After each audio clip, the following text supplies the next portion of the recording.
"What the hell are you doing to my children?"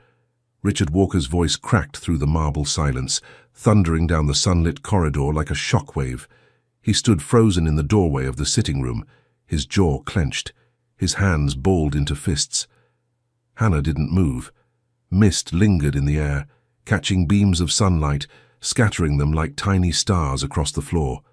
Ella and Jane, his blind 6-year-old daughters, were laughing and following the sparkles with their eyes. Hannah still held the spray bottle in her hand. The look on her face wasn't guilt, it wasn't fear, it was something more dangerous. Hope. Richard's eyes went wide. "Are you insane?" he barked.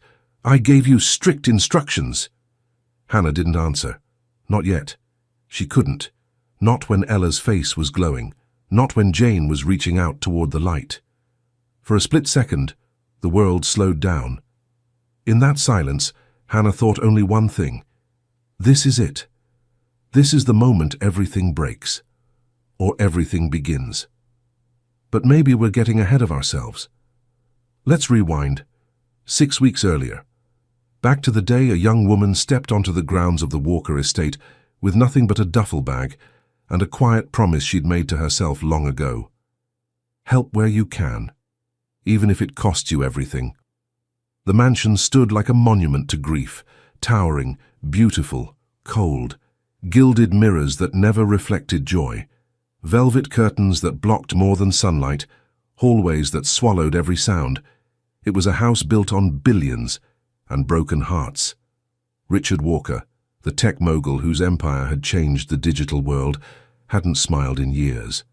Not since the crash, not since the twins lost their mother and their sight. He buried himself in code, in contracts, in control. Dozens of nannies had come and gone. Some left after a week. Others were escorted out in tears. And the girls? Sweet, silent Ella. Thoughtful, dreamy Jane. They lived in shadows, not just because they were blind, but because no one dared bring them light. That's when Hannah arrived. 29, a quiet presence. Scrubs instead of silk. A gentle voice. A steady hand. The staff didn't ask questions. The housekeeper, Rosa, only offered a warning. "Keep your head down. He doesn't like surprises." And Hannah nodded, smiled politely, but said nothing. Because Hannah had learned something long ago, something she never told anyone at the agency, that beneath every silent child was a voice waiting to be heard, and behind every locked door was a chance waiting to be taken. She wasn't just a nanny, she used to be something else entirely, and she hadn't come here to babysit, she'd come here to begin again. But before we begin, click subscribe, like this video, and tell us where in the world you're watching from. I hope this video makes you believe nothing is impossible, if only you believe. For a long time after he shouted, no one moved. Not Hannah, not the girls, not even Richard. The mist still lingered in the air, sparkling in the light. Ella giggled. Jane reached forward, fingertips outstretched, eyes wide. And Richard, the billionaire who ran entire continents from behind a desk, stood frozen, watching his blind daughters follow the light. Hannah didn't speak. Her chest rose and fell slowly. One hand still held the spray bottle, the other curled gently around Something in Jane's the air back. shifted, fragile, electric, irreversibly changed, and in that suspended moment, a story was already unraveling. Let's go back. 6 weeks earlier, before the sparkles, before the laughter, before the unspoken rules were broken. Back to the day a woman with a quiet smile and a duffel bag crossed the iron gates of the Walker estate and stepped into a house that didn't remember how to feel. The mansion was silent, not peaceful, not calm, just silent. Walls too clean, mirrors too polished, the kind of place where footsteps echo even when you try not to exist. The staff moved like clockwork, everything choreographed. Breakfast at 8, tutors at 9, nap at 1. No deviations, no surprises. Rosa, the housekeeper, barely looked up from the linens when Hannah arrived. She handed her a clipboard and murmured without emotion, "Just follow the schedule. Don't try to fix anything here. Hannah nodded. She understood what that meant. This wasn't a home. It was a museum of what used to be. Upstairs the girls were waiting. Ella and Jane, 6 years old, tiny, delicate, identical in every way, except in spirit. They sat across from each other in a massive playroom filled with untouched toys, their heads tilted slightly toward the window, but not quite facing the light. There was no laughter, no eye contact, no curiosity, only stillness. They'd been blind since the accident, the one that took their mother. And since that day, Richard Walker had thrown himself into silence. Grief turned into routine. Routine turned into distance, and distance turned into control. Nannies came and went. Some left in tears. Others weren't even noticed. Hannah didn't come to make noise. She knew how to listen.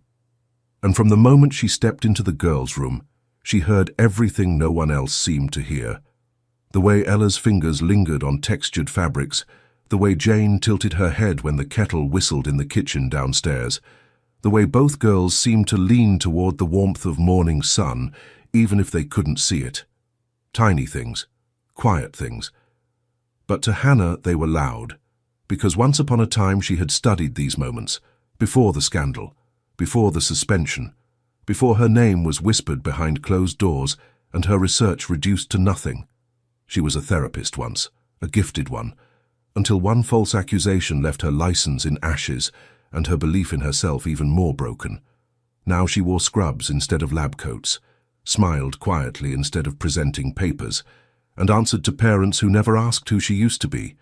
But on her third night at the Walker estate, she couldn't sleep.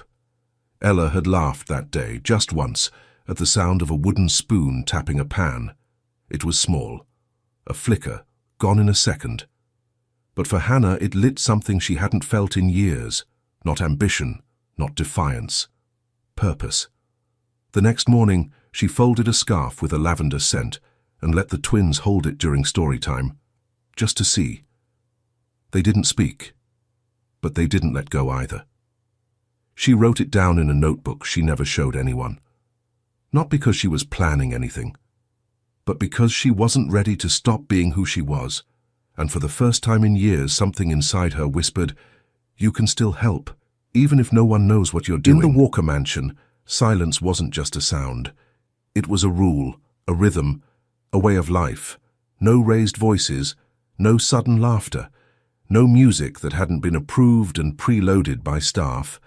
Everything was muted, as if the house itself was still grieving. Even the clocks ticked quietly. Hannah's first few days passed like pages turning in a book she hadn't chosen to read. Breakfast trays were delivered on time, lessons conducted through whispered instructions. The girls were dressed, fed, bathed, not touched too much, not spoken to unless necessary. They followed commands like wind-up dolls, but they never looked up. They didn't need to. There was nothing in this house worth looking at. The twins lived in routine. Not play, not presence, routine. Ella, the more expressive of the two, sometimes hummed under her breath when she thought no one was listening. Jane preferred silence. But when Hannah passed her a warm cloth during bath time, she held it a little longer than needed. These were the only signs of life she could find. They broke Hannah's heart, not with sadness, but with recognition, because she knew what it felt like, to still be breathing and not feel alive. The staff didn't speak unless spoken to. The chef left Hannah's meals in the back hallway.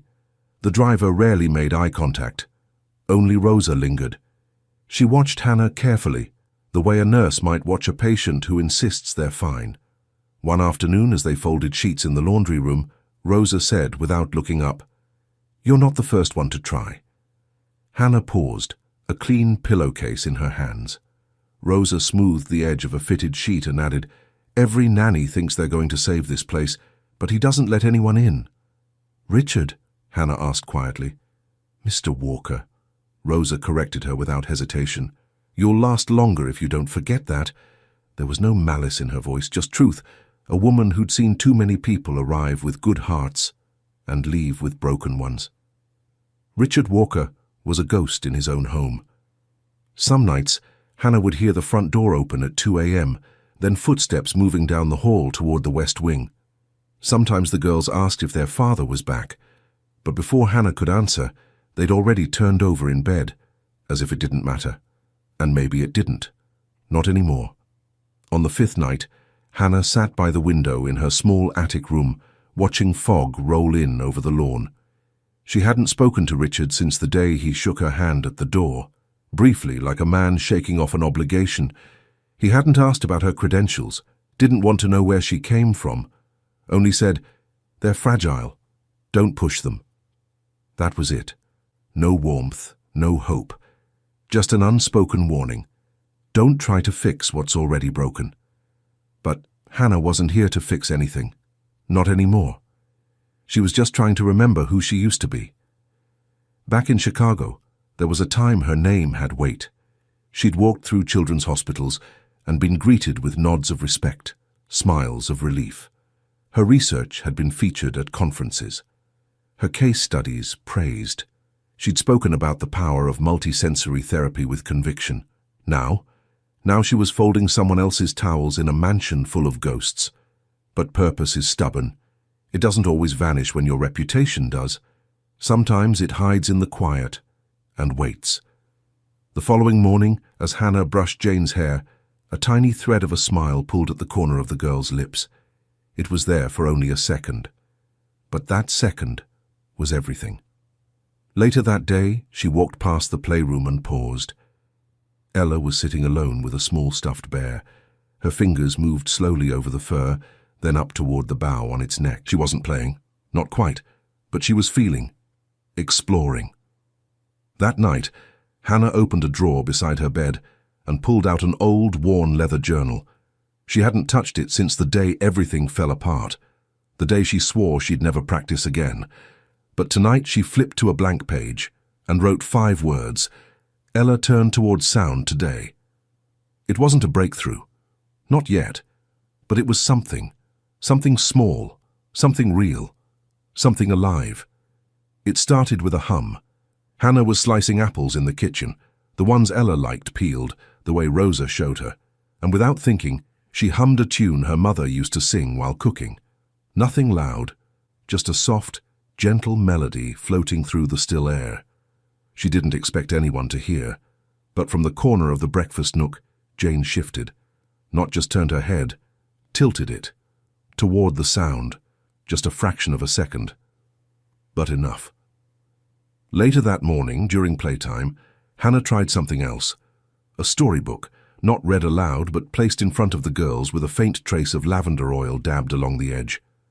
Ella ran her fingers across the pages, stopped, smiled. A real one, subtle, but there. And that's when Hannah began logging every detail again, in that old leather notebook she thought she'd never open.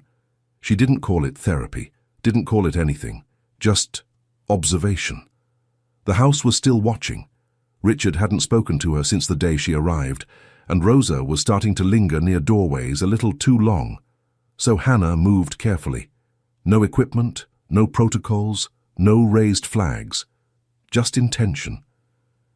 She began to change the rhythm of their days. Not by much, but enough to let the girls feel. She played soft jazz during breakfast, just low enough to blend with the morning birds outside. She swapped synthetic bath soaps with organic ones, chamomile, vanilla, orange blossom. Each night, she used a warm, textured cloth to wipe their hands before bed, letting their skin memorize softness. The girls didn't talk about it, but they responded. Ella began reaching out first. Jane's posture straightened when Hannah entered the room. They started waiting for her, smiling when she arrived. It was during one of these small, silent victories that Hannah stopped outside the window of the music room and exhaled. She pressed a palm to the cold glass and whispered, "They're waking up." Then, a thought. A memory. A hallway in a hospital long ago, where she once taught a blind toddler to follow the vibration of a cello across a room. Back then, she had charts, staff, funding, but this time all she had was instinct, and 2 little girls who didn't know they were healing. Have you ever had someone believe in your quietest potential, not when you were shining, but when you were still unsure? If someone once saw a light in you when you couldn't see it yourself, tell us who they were in the comments. These people are rare, and they change everything. Back inside, Hannah pulled out a small toy from her personal bag, something she'd almost left behind when she packed for the job. A light wand, nothing fancy, just a slender tube that blinked in soft, shifting colors. She waited until nap time ended, until the room was dim, quiet, safe. Then she sat on the rug between the girls and whispered, "We're going to play a game." She didn't expect much. But when she flicked the wand on, Jane's fingers twitched. Ella turned her head, and for a second, just 1 second, her eyes fluttered. Not wide, not open, but searching. That night, Hannah couldn't sleep. She sat by the window, knees pulled to her chest, the notebook open on her lap. One word circled again and again. Reflex? She underlined it, then crossed it out. It wasn't a reflex. It was a response. The next morning, Rosa pulled her aside in the hallway, voice low, eyes sharp. "He has cameras in every room." Hannah blinked. "What?" "Mr. Walker, there are security feeds in the sitting room, bedrooms, even the playroom. He sees everything." Rosa stepped closer. "You're not like the others. You've lasted longer. Don't ruin it now." She walked away before Hannah could reply. But Hannah wasn't trying to last. She was trying to give those girls a shot.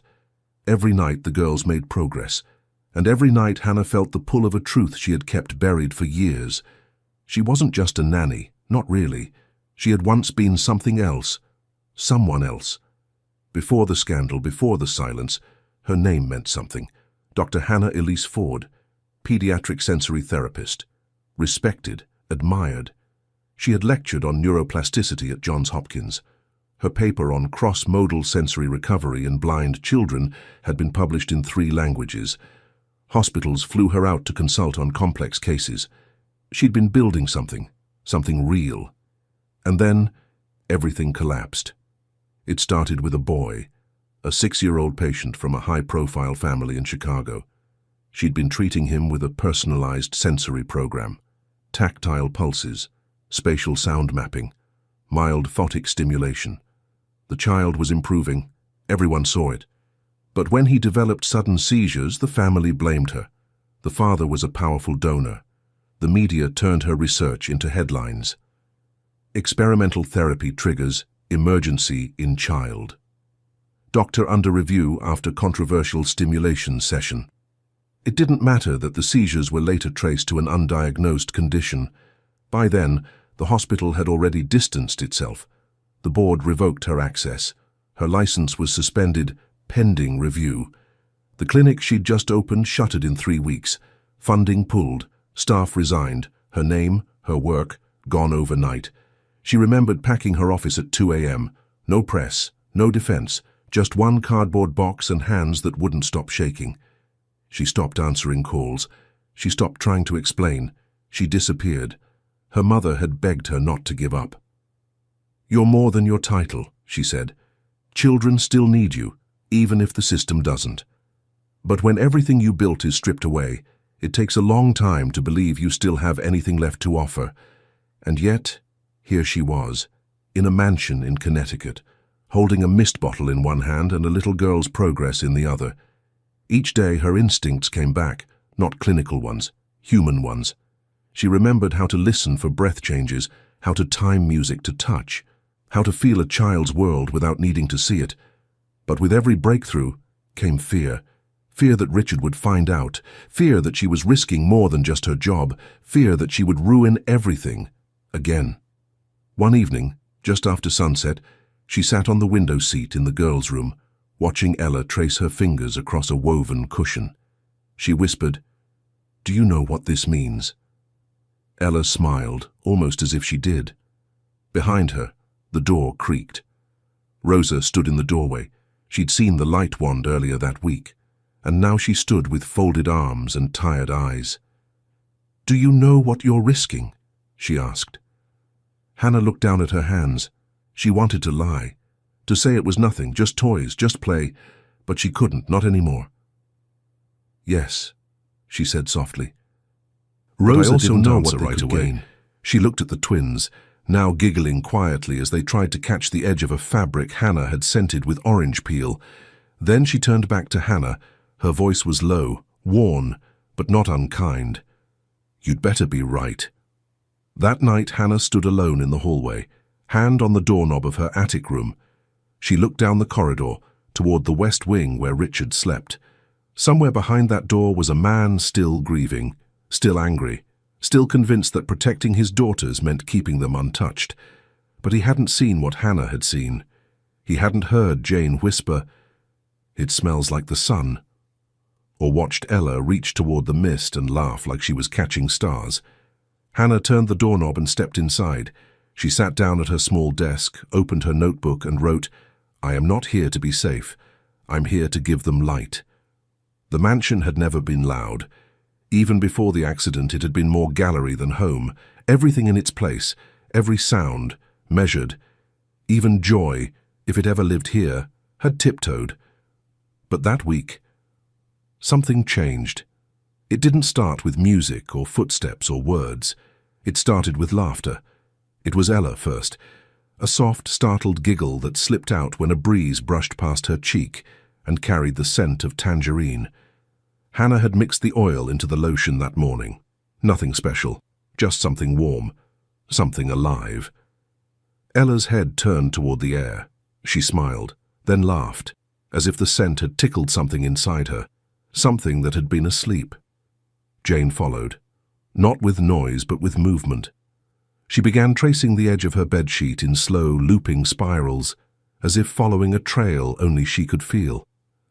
When Hannah whispered, "What does it feel like?" Jane whispered back, "Like clouds, but warm." And that's when Hannah knew. It was time. Time to try what she'd been afraid to. Not recklessly, not without care, but fully, with hope. That morning, she prepared the room differently. She pulled the curtains open just enough to let a single beam of sunlight spill through. Soft music played in the corner, cello, low and rich. On the rug sat a basket of everyday objects, velvet ribbon, a sponge, a wooden spoon, a cold stone, textures, temperatures, tones. And one more thing, tucked quietly in her pocket. A mist bottle. She began gently, letting the girls explore each item with their hands, describing what they were feeling, mirroring their reactions with soft laughter of her own. Then she uncapped a small vial of peppermint oil, placed a drop on a piece of cloth, let it drift near them without touching. Jane inhaled. Her shoulders rose. She smiled, a full, radiant smile. Ella reached out for the cloth before Hannah even said a word. Then came the light. Hannah waited until they were settled, still, trusting. Then stood near the window, where the sun streamed in. She held the mist bottle in her hand. "Ready for something special?" she asked. The girls nodded. She gave one soft spray into the sunlight. And suddenly, the air glittered. Tiny droplets caught in the beam, turning gold and silver and weightless. Ella gasped. Jane's mouth opened. Their heads turned, together, toward the sparkles. Then, laughter, loud, free, real.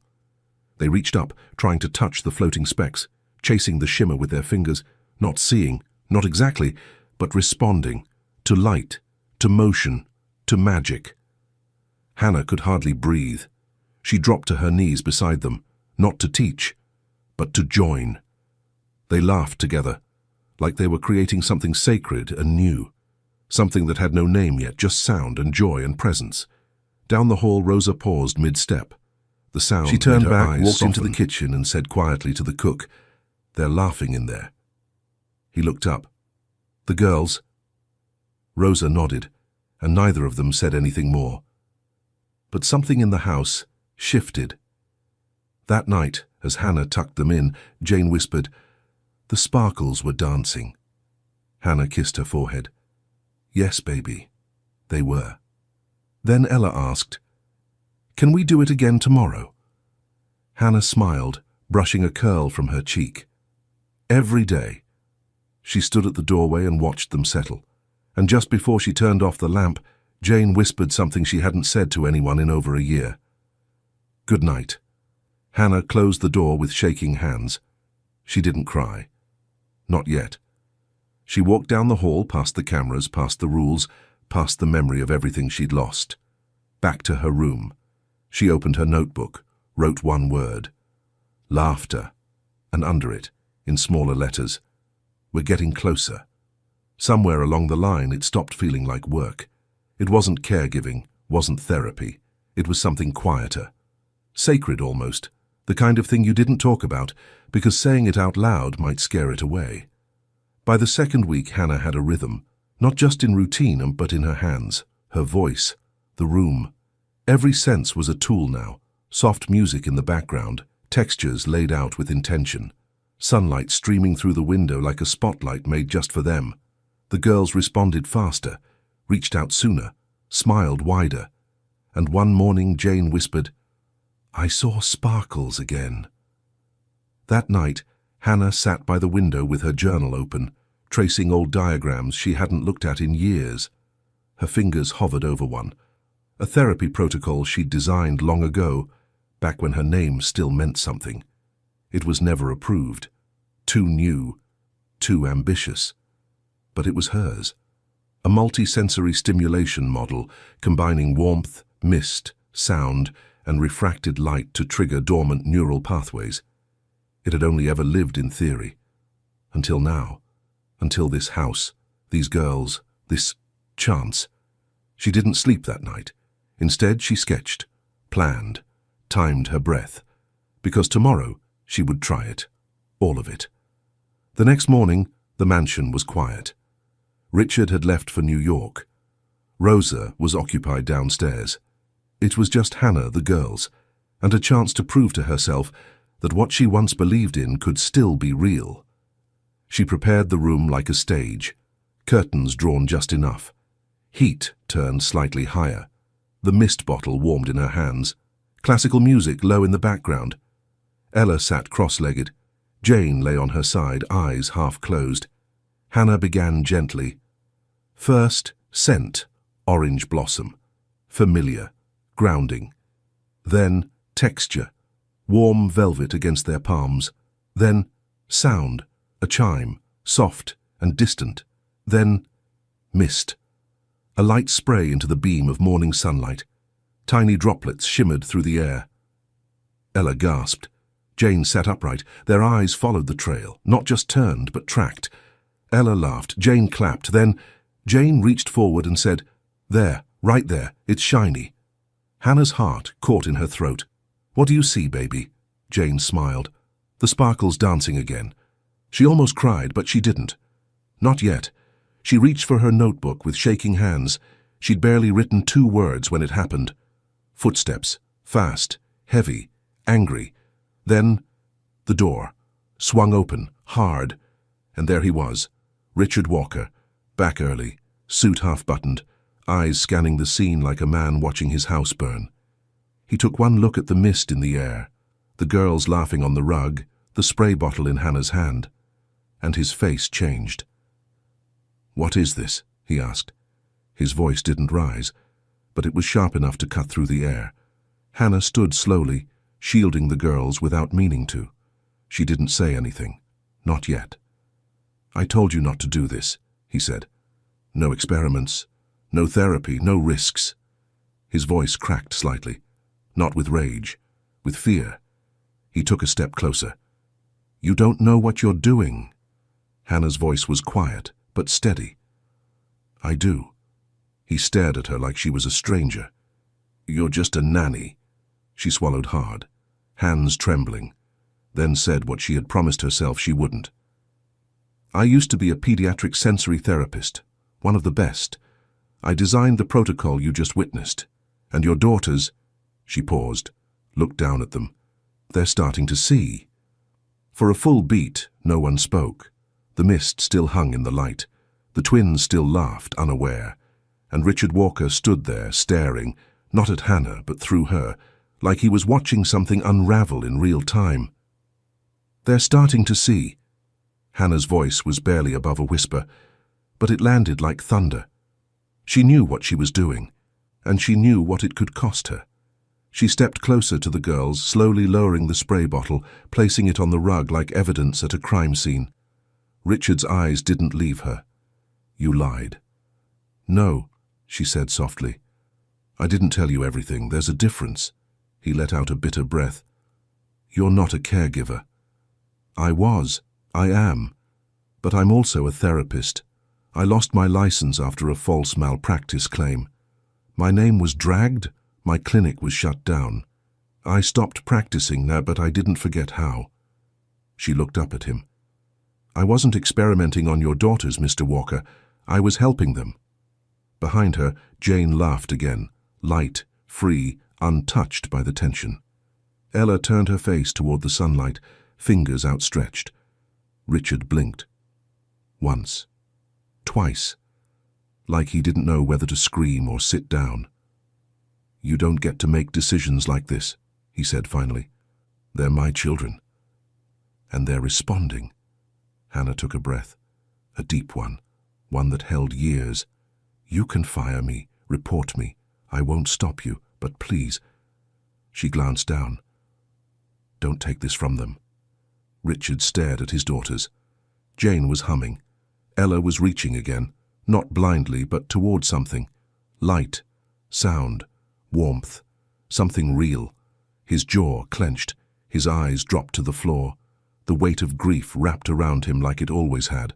But this time it didn't protect him. It pressed. Hannah waited. Not with defiance, but with a quiet kind of strength. The kind that doesn't come from winning, but from surviving. And maybe that's what broke him. Not her words, not the science, but the silence, and how long his daughters had lived inside it. He spoke without looking at her. "Show me." She knelt beside the twins again, held the light wand gently between her fingers, switched it on. The soft, pulsing glow filled the air. "Ella," she whispered, "where's the sparkle?" Ella smiled. "There." She pointed, not randomly, directly toward the light. Then Jane reached for her sister's hand. "It's moving," she whispered. Richard didn't move, but his face crumbled. Just a little. And in that fragile silence, not the cold kind, but the kind that lets something new in, Hannah said one last thing. "I never came here to be seen. But your daughters, they deserve to be. Have you ever stood in front of someone heart-pounding and told them the truth, knowing it might cost you everything? If you have, tell us what it taught you. Because sometimes the bravest thing you'll ever do is stay honest when you have every reason not to." The next morning, Richard made a call. A quiet one. No lawyers, no staff. Just one name, Dr. Berman, a specialist in sensory neurodevelopment. Someone he hadn't spoken to since the twins were diagnosed. He asked for a favor. Then he walked down the hallway, stopped outside the girls' room, and listened. There it was again. Laughter. He closed his eyes. Not because it hurt, but because he wasn't ready for what it meant. It took 3 days for Dr. Berman to arrive. A quiet man, measured, known for publishing more than he spoke. He didn't come with a team, no clipboard, no fanfare, just one small case, a laptop, and a soft smile when he met the girls. Richard didn't introduce Hannah, didn't explain what had led up to the call. He just gestured toward the sitting room and said, "Watch." That morning the house felt different, as if even the walls were waiting. No one rushed, no one whispered. There were no rules, no scripts, just time. The kind of time that opens instead of closes. Hannah sat with the girls on the rug, same as before. Sunlight angled in across the floor. Bird song filtered through the open window. The scent of lavender hung in the air, calm, steady. And there was the mist bottle, held gently between her hands. Dr. Berman stood in the doorway, arms folded, watching without blinking. Richard stood behind him, not crossing his arms this time, not trying to control anything, just watching. Hannah began. Textures first, warm cloths, wooden blocks, smooth glass stones. Then sound, soft chimes, her own voice humming low. Then light. She sprayed the mist gently through the sunbeam.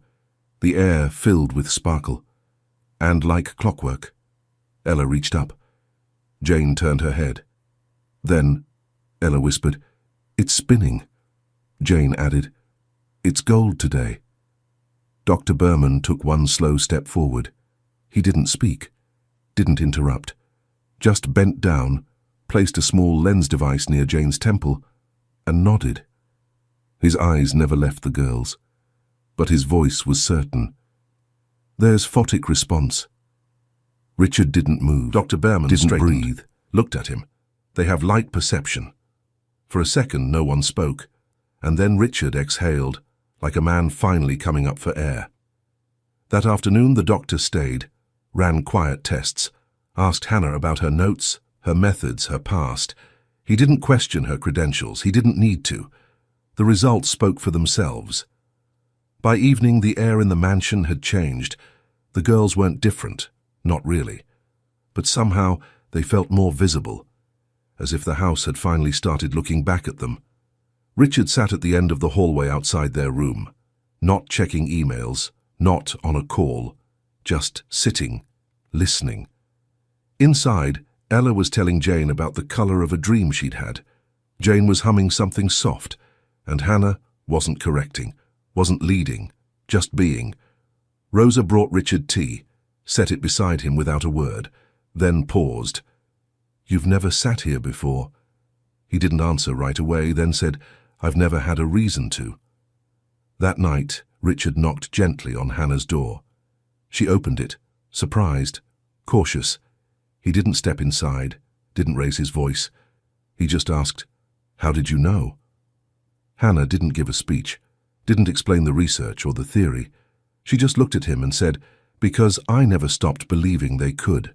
And sometimes, that's all it takes. One person to keep seeing light, even when the world only sees darkness. And sometimes miracles need witnesses, not to validate them, but to carry them forward."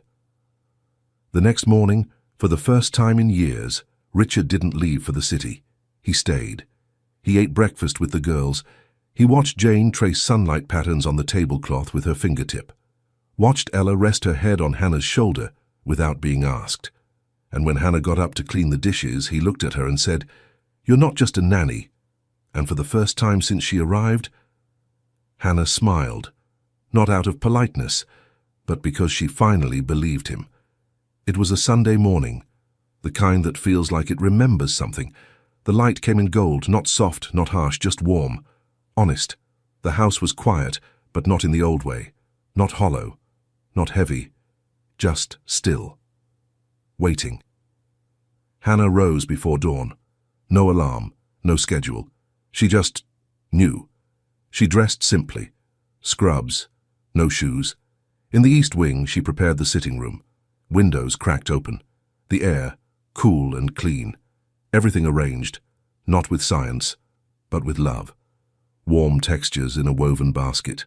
Scents, lavender, orange peel, soft earth, a folded blanket, a water bowl. The mist bottle, standing by the window. And the light wand, flickering once, steady now, like it had been waiting too. The girls came in quietly, still in their pajamas. Ella clutched a stuffed bear. Jane held her sister's hand. They didn't ask what was happening. They didn't need to. Richard arrived a moment later. No suit, no phone. Just him. He didn't speak, didn't sit, just leaned against the doorframe and watched. Hannah knelt on the rug, smiled at the girls. "Are you ready?" Two small nods. She began. The music came first, barely audible. A solo cello, rising slow like breath. Then touch. Soft velvet passed across tiny fingers. Then warmth. Hannah cupped their hands around a mug of heated water. Then scent. The orange peel, pressed between her palms. Then light. She stood near the window. Sunlight poured in, golden and full. She sprayed once. A soft, glistening mist. The droplets caught the beam, scattered it like stardust. And that's when it happened. Ella gasped. Her hands flew to her face. "I see it," she cried. "I see it. The sparkles." Jane turned, Not just turned, but looked, eyes open, focusing. "I see you," she whispered. "Ella, I see you." The room stood still. Time bent inward. Nothing else existed. Not money, not medicine, not fear. Just two little girls finding light. Hannah couldn't breathe, couldn't move. She fell to her knees, not from exhaustion, but awe. The bear dropped from Ella's arms. Jane reached forward. And Richard, the man who hadn't cried since the day he buried his wife, fell to the floor. Arms open, heart wide. He gathered them close, pressed their faces to his chest, and whispered over and over, "My babies, my beautiful girls." Tears ran down Hannah's cheeks, not because she had succeeded, but because they had. Because they were whole, even before this. But now, they knew. Rosa watched from the hallway, hands over her mouth. She didn't say a word. She didn't need to. Later that afternoon, Richard found Hannah on the garden steps. She was barefoot, arms around her knees, the mist bottle beside her. He sat down slowly. "I used to think protecting them meant keeping the world out," he said, "but you brought it back to them." He reached into his pocket. A letter, official, her name on it. "I had it reviewed, quietly, by someone who owed me a favor." She unfolded the letter with trembling hands. Reinstatement, no press, no noise, just closure and a beginning. She looked at him. "Thank you," he shook his head. "No, thank you for not giving up on them, or yourself." From inside, the girls called her name. Hannah stood, wiped her eyes, turned toward the light. Sometimes healing doesn't come in hospitals. Sometimes it starts in silence and ends in sunlight. Today, Ella and Jane attend a school for children with visual impairments. Their vision is partially restored, their spirits fully awake. Hannah still lives at the Walker estate, not as a nanny, not as a therapist, but as family. And every morning, as the sun filters in through the tall windows, she sprays a little mist into the light, and the girls still smile.